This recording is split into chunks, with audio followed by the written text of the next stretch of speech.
مخلوق تین طرح کی ہے، ایک فرشتہ، دوسرا شیطان، تیسرا انسان۔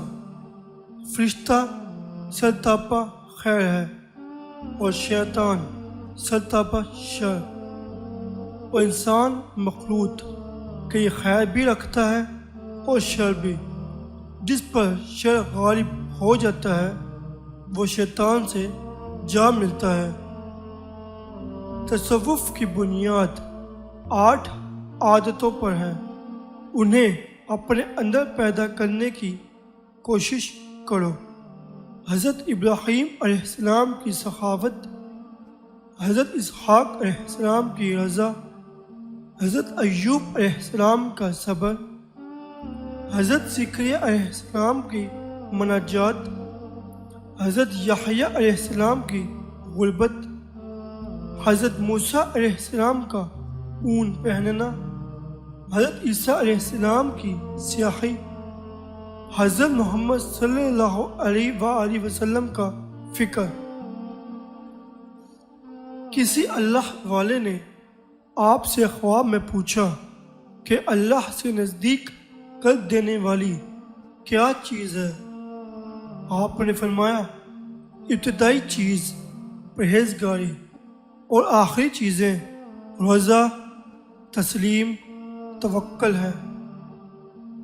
بے ادب خالق و مخلوق دونوں کا مغضوب ہوتا ہے۔ حسد ایسی ملعون و مقبوض چیز ہے جو ایمان کو کھوکھلا اور اللہ کی رحمت و اتفاق سے محروم کر دیتی ہے۔ بچوں کو پیار کرنا اللہ کی رحمت کی نشانی ہے۔ تقدیر پر بھروسہ کرنا جائز نہیں، بلکہ ایمان و ایقان حاصل کرنے کی کوشش کرنی چاہیے۔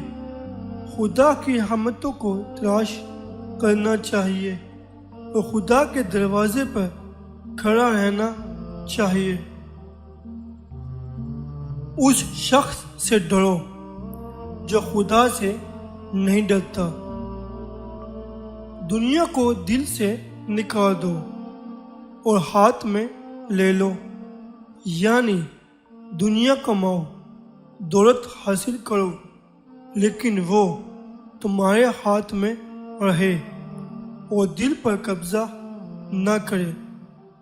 تمہارے سب سے بڑے دشمن تمہارے بڑے ہمنشین ہیں۔